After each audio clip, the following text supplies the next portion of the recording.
Assalamualaikum warahmatullahi wabarakatuh. Nama saya Desti Nurhayati, salah satu mahasiswi manajemen Universitas Dian Nusantara. Video ini dibuat sebagai pemenuhan tugas kelompok dari mata kuliah Praktikum Perencanaan Pengembangan Sumber Daya Manusia yang dibimbing oleh Ibu Weni Desti Febrian, SEMM. Anggota kelompok kami terdiri dari 6 orang, yaitu yang pertama ada Agus Kurniawan, yang kedua ada saya sendiri, Desti Nurhayati, yang ketiga ada Maria Ulpah, yang keempat ada Nadia Islamiyah, yang kelima ada Nia Alima Wulandari, dan yang keenam ada Romatwa Manurung. Adapun topik yang akan kami bahas dalam video kali ini yaitu ada slip gaji, uraian jabatan, perjanjian kerja, alur pelatihan, dan SOP perusahaan. Baik, materi yang pertama akan dibahas oleh teman saya berikut ini. Untuk materi yang pertama adalah slip gaji. Slip gaji adalah bukti dan informasi resmi penerimaan gaji dari pemberi kerja kepada pegawai. Pada slip gaji biasanya tertera rincian penghasilan berikut potongan-potongan dari perusahaan. Berdasarkan peraturan pemerintah nomor 78 tahun 2015, slip gaji adalah bukti pembayaran atau penerimaan upah dari perusahaan kepada pegawainya yang sah. Dalam dokumen ini terdapat beberapa informasi yang bertuliskan tentang nominal gaji dan tunjangan yang didapatkan seseorang beserta dengan rincian potongan apabila ada keperluan yang perlu dibayarkan. Pada praktiknya, setiap perusahaan memiliki format slip gaji karyawan yang berbeda-beda. Meski begitu, tetap ada komponen wajib yang perlu dicantumkan oleh semua perusahaan. Komponen ini diantaranya adalah data umum karyawan dan perusahaan, gaji pokok, tunjangan, potongan, bonus, dan lembur. Materi kedua yaitu mengenai uraian jabatan. Menurut Wikipedia, uraian jabatan merupakan catatan tertulis tentang tugas-tugas, tanggung jawab, serta kualifikasi yang disyaratkan untuk suatu jabatan atas dasar informasi yang diperoleh dari proses analisis jabatan. Uraian jabatan ini memiliki beberapa manfaat, diantaranya yaitu memperjelas siapa yang bertanggung jawab atas pelaksanaan tugas-tugas dalam organisasi, membantu karyawan memahami tugas dan tanggung jawabnya, memberikan informasi tentang pengetahuan, pelatihan, pendidikan, dan keterampilan yang dituntut untuk melaksanakan setiap pekerjaannya secara lengkap dan objektif, membantu manajemen menganalisis serta menyempurnakan struktur organisasi perusahaan, serta dapat dijadikan sebagai pedoman evaluasi jabatan dan penyusunan struktur gaji. Unsur-unsur jabatan. Terdapat 5 unsur dasar yang perlu ada dalam tiap uraian jabatan. Yang pertama, identifikasi jabatan. Di dalam identifikasi jabatan disebutkan nama jabatan yang kemudian akan dijelaskan dan dijabarkan dalam kolom atau paragraf selanjutnya.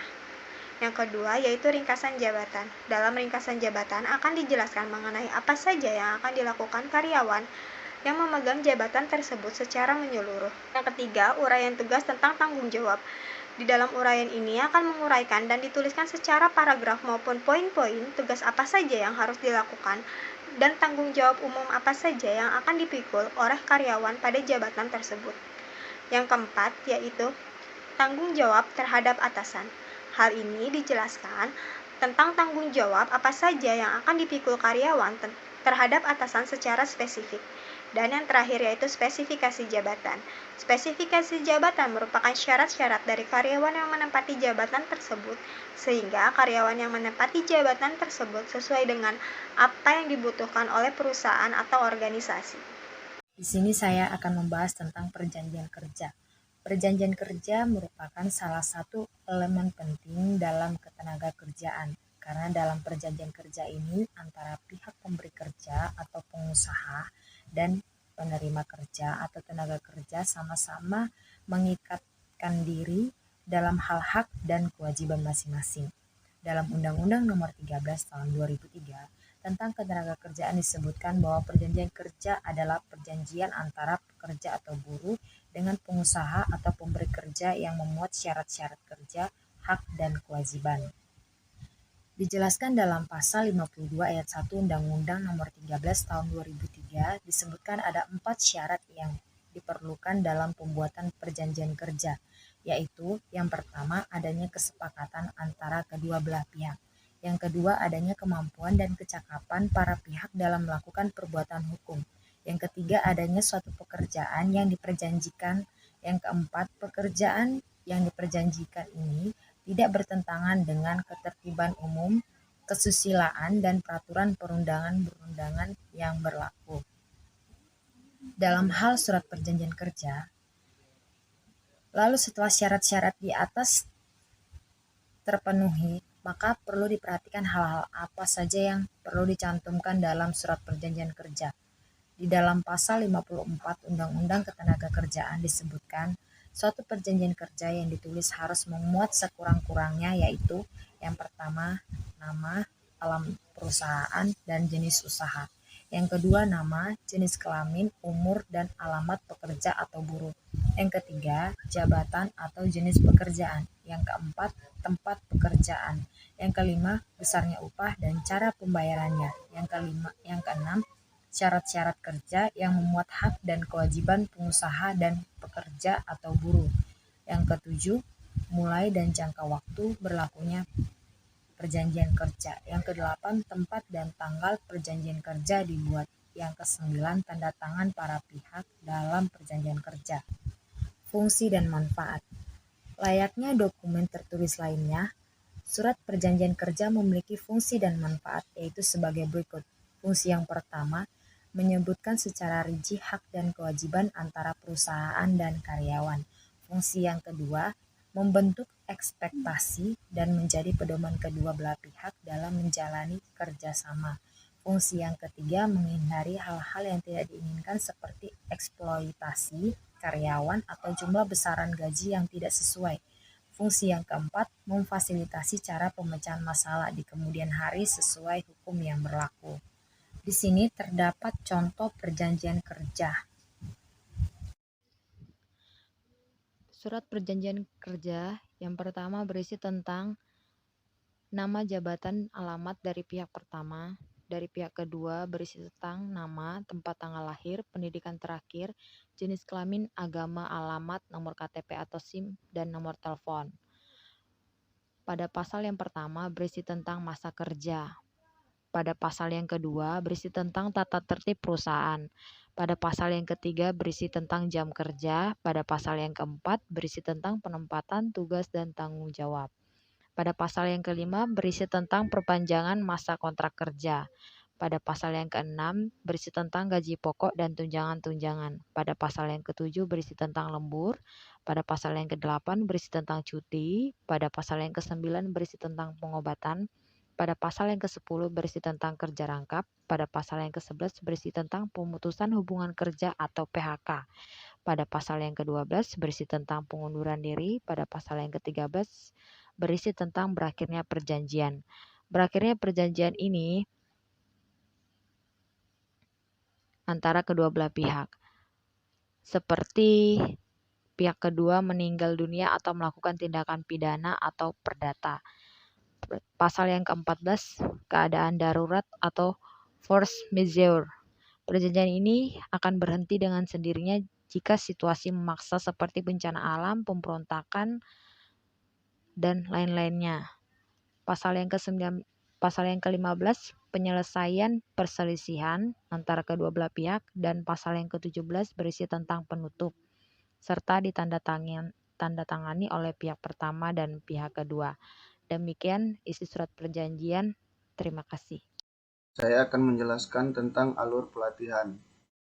Proses pelatihan terdiri dari serangkaian langkah yang perlu diikuti secara sistematis untuk memiliki program pelatihan yang efisien. Pelatihan adalah kegiatan sistematis yang dilakukan untuk memodifikasi keterampilan, sikap, dan perilaku karyawan untuk melakukan pekerjaan tertentu. Manfaat pelatihan. Manfaat pelatihan yaitu meminimalisir kecelakaan kerja, meningkatkan loyalitas sesama anggota, menekan tindakan kinerja yang buruk, dan mengembangkan kepribadian yang baik, serta menambah wawasan bagi para karyawan atau anggota. Menurut Dessler, proses pelatihan terdiri dari 5 langkah. Langkah pertama yaitu langkah menganalisis kebutuhan. Menganalisis kebutuhan pelatihan dengan cara yaitu kita melihat kebutuhan apa yang diperlukan oleh organisasi dalam melakukan pelatihan. Kedua yaitu langkah merancang instruksi. Organisasi perlu merancang keseluruhan program pelatihan agar pelatihan dapat berjalan dengan lancar. Ketiga, langkah validasi program, yaitu mengembangkan, menyusun, dan membuat materi pelatihan yang akan dilakukan. Langkah keempat, langkah penerapan program, yaitu dengan mengimplementasikan atau menerapkan program pelatihan yang telah dibuat sehingga dapat berjalan dengan baik atau dengan efisien. Langkah terakhir yaitu langkah evaluasi, yaitu menilai atau mengevaluasi efektivitas materi yang telah dilakukan dalam rangkaian pelatihan yang dilakukan oleh organisasi. Selanjutnya, pembahasan SOP perusahaan. SOP perusahaan merupakan serangkaian prosedur yang perlu dilakukan untuk mendapat hasil yang diinginkan. Nantinya hal ini akan menjadi panduan bagi karyawan tentang apa yang mereka harus lakukan. Alasan utama mengapa perusahaan harus mempunyai SOP: 1. Mengetahui peran dan posisi masing-masing unit kerja di dalam institusi tersebut. 2. Memberikan kejelasan mengenai proses kerja dan tanggung jawab. 3. Menjelaskan keterkaitan antara suatu proses kerja dengan proses kerja lainnya. 4. Menjaga konsistensi dalam menjalankan proses kerja. 5. Meminimalisir terjadinya kesalahan dalam melakukan proses kerja. 6. Membantu melakukan evaluasi terhadap setiap proses kerja. Saya ambil contoh diagram alir perusahaan manufaktur. Dari tahap pertama, bahan baku dari pemasok, tahap kedua, membeli bahan baku, tahap ketiga, memproduksi produk jadi, tahap keempat, menyimpan hasil produksi, tahap kelima, mengirimkan produk ke konsumen, sampai ke tahap akhir, produk jadi untuk konsumen. Dari tahap tersebut, saling memiliki arus data dan informasi dan arus fisik terhadap pendukung operasi dan sistem informasi akuntansi di perusahaan manufaktur. Fungsi-fungsi SOP perusahaan: 1. Sebagai acuan pelaksanaan operasional yang paling sesuai atau update, mengikuti perkembangan usaha, kebutuhan pasar, atau faktor lain yang memerlukan perubahan.